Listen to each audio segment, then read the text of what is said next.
Greetings, fellow frogs. I wanted to give my thoughts on the latest version of Frank Herbert's Dune. I watched the 2021 iteration of Dune on the flight back from the event in Nashville last February, but previously I had seen the 1980s version a couple of times.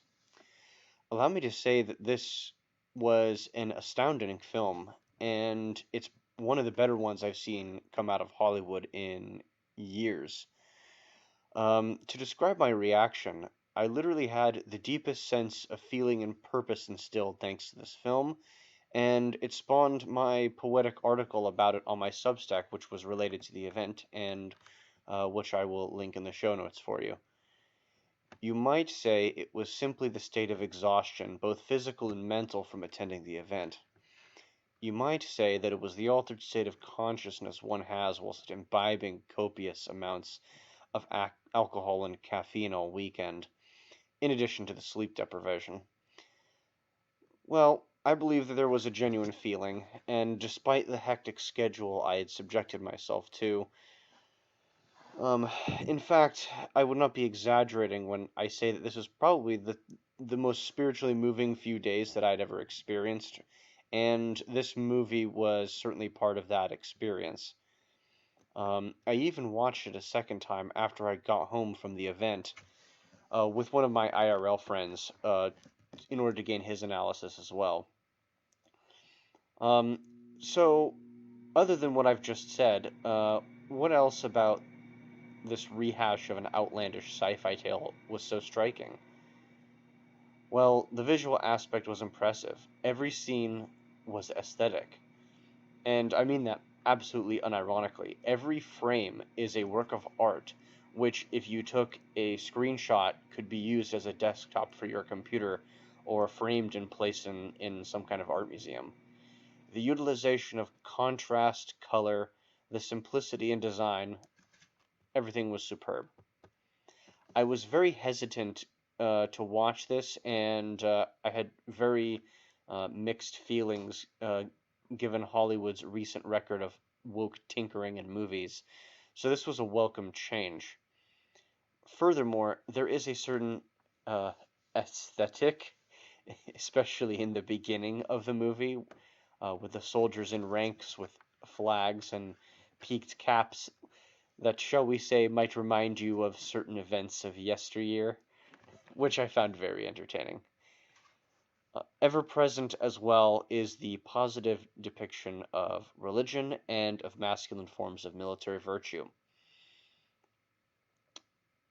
So, despite the obvious presence of modern day diversity and some gender bending, it wasn't a bad film at all. And on that score, I found the character of Dr. Liet Kynes to be interesting, since the movie seemed to have made a mistake in editing, in introducing quote unquote him, but he's actually played by a female character in the film. Um, so that is an interesting oversight, and I'm not sure that that's entirely accidental. The character in the book was originally male, so I do wonder if that was left in intentionally. There was another thing which I happened to come across at around the same time. The day I went back to work after the event, I received a package which I had ordered that contained a book called Myths and Symbols of Pagan Europe. Once I began reading it, I noticed a few things which struck me. First, that Dune 2021 is symbolically very pagan. There are many elements in various scenes which I will attempt to break down for you using this book as well as some more of the perennialist analysis given to us by Julius Evola. So the first one I want to address here is dreams are messages from the deep. This sensibility is exceptionally pagan. The worldview of the pagan world utilized the interpretation of dreams to interpret the goings on of the world. It was a common practice to sleep on a barrow mound to communicate with one's ancestors. Furthermore, the Celts would perform a rite called Tarb Feis. in which they would slaughter a sacrificial bull and would allow an opportunity for divination. One would drink the blood and eat the flesh of the sacrificed animal, and sleep upon its hide in order to receive a vision of the future king. There are other symbolic elements. The sacred grove is one. Pagans of all stripes in Europe considered select groves of trees as holy sites, many times oak trees, but not always. This iteration of a sacred grove differs in that it utilizes palm trees. The conception of why the tree is sacred ultimately comes to the conception of the world. The world is quite literally a tree, Yggdrasil. Another standout part of the movie is the sheer visceral nature of it. The Sardaukar human sacrifice before their deployment to Arrakis stands as a poignant reminder of the old ways. The idea that one must sacrifice or undergo a dangerous trial to acquire something such as knowledge, victory, luck, or strength is an omnipresent theme. The scene following the betrayal and defeat of House Atreides, where captured Atreides soldiers are beheaded by Rabban Harkonnen, illustrates furthermore the theme of strength in the face of danger, given the response by Gurney Halleck to betrayal, to fight on valiantly despite the certainty of destruction. Both practices of sacrifice, both animal as well as human, and the cult of the head, are widely attested to in ancient practice. And the Celts are specifically famed to have carved severed heads on many of their stones. And the Norse had a similar theme with the head of Mimir, which dispensed knowledge and wisdom to Odin. However, the Norse weren't into head severing as much. That was much more of a Celtic practice. There is another aspect which I'll briefly touch on, the idea that one must act. In the beginning of the film, Gurney Halleck trains with Paul and says, "Mood? What's mood got to do with it? You fight when the necessity arises, no matter the mood. Now fight." By the end of the film, Paul has learned this lesson well. Despite being defeated by the Harkonnens, despite his family and friends being killed, despite the danger that his house will be annihilated, despite never having to draw a blade in actual anger before, and despite the possibility that he will die in front of his mother, he engages in a duel to the death with Yamas. In the Bhagavad Gita, Krishna tells Arjuna, "What is this mad and shameful weakness? Stand up and fight."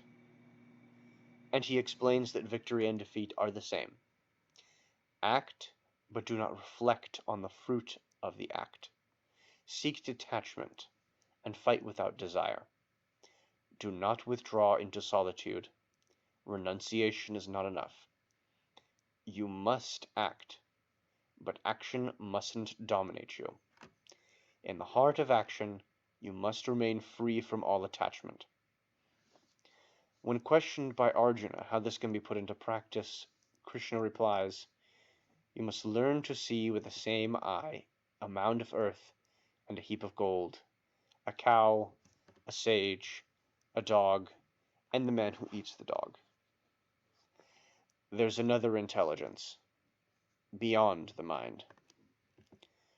To this true battlefield you need neither warriors nor weapons, where each man must fight alone. This theme is present in the idea of fate in the Nordic conception. One is required to act, to fight, and the decision on who is victorious in battle is determined ultimately by higher powers. Odin and the Valkyries. Those who fall valiantly are plucked up to Valhalla. Who lives and dies are determined by other mysterious powers. Fate. All the warriors hurl themselves into your mouth, and you grind them between your teeth. They wish to be destroyed, and you destroy them. The last symbol I'd like to touch on is the sacred knife made from Shai Hulud's tooth. The sacred blade is a symbol which is present in tradition. If you look carefully, you will see that the Fremen all cut their wrists before resheathing their blades. In some sources, some Germanic tribes did a similar practice, although this was done in a more strict manner. You would have to actually take a life before the blade could be resheathed. The symbolism in the last part of the film should not be ignored. This is not sourced from any religious tradition, but Paul Atreides does go through the hero's journey. He begins his journey as a lazy, petulant teenager, in other words, a boy. He ends the movie by overcoming his mother through force of will and by masculine assertiveness, albeit while high as a kite on spice. He takes risks with his own life by crossing the open desert where worms attempt to eat him and his mother.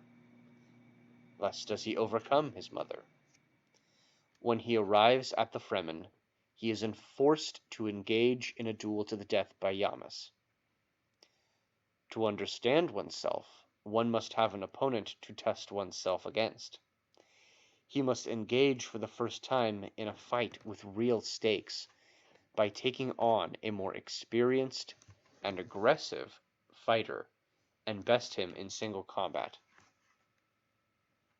Thus does he overcome the other and himself. Now it should be noted the obvious casting decision in this scene. Paul is obviously cast as a white man with typically European physical characteristics. Yamas is played by a man of African descent. I personally was surprised at both the casting decisions made here, as well as the powerful symbolism that seemed to squeak by woke censors and gatekeepers. It's funny, this is an idea that has persisted among many of our friends in content creation, that the woke are actually more correct than the mainstream, although they do have a tendency to tell the truth, but it's only through symbolic means by which they tell the truth. The fact that this was allowed to squeak by both intrigues and disturbs me, since it represents the possibility of an internal revolt in Hollywood, but also the possibility of containment. It's okay, straight white male. You can still defeat the big baddie and rule the universe. Everything will be fine. Now, as I found out later, Timothy Chalamet is actually not actually 100% of European descent. He's actually half Jewish and half French, if I believe.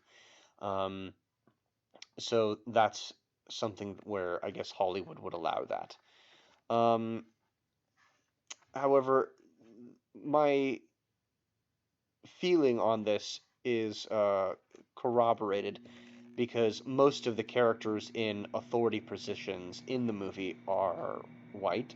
Pretty much those who are in positions of aristocratic authority are pretty much white, while those in more subservient positions are not.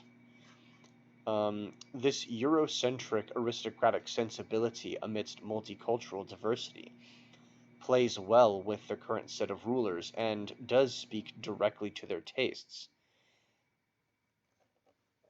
But there's an interesting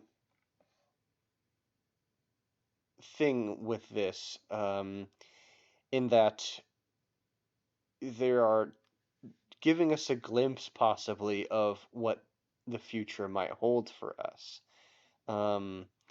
So I find that's very interesting, right? They have a tendency to tell us what they think the future is going to look like through their artwork. So this is an interesting development in their messaging.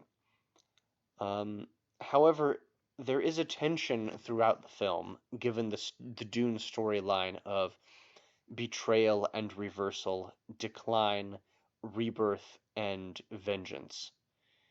The mimetic cycle of Genesis, growth, decline, and rebirth we are all familiar with. Given this thematic element, the story arc of Paul Atreides being utterly betrayed and remaking himself from the greatest of adversity, too, is an element that men of the West could identify with.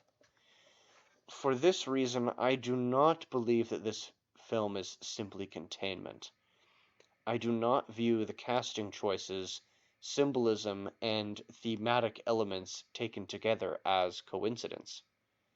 Perhaps despite their best efforts, some of our rulers desire something new and different, but must be shown a vision of the future through image and deed.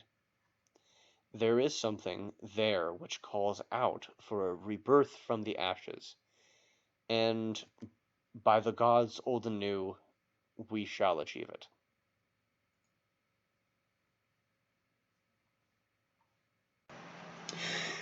If you liked this video, please like, share, comment, subscribe, hit the notification bell, and be sure to check out findmyfriends.net to follow me in all of the places where I am present online, including my Substack account, where I am very prolific in writing. Thank you.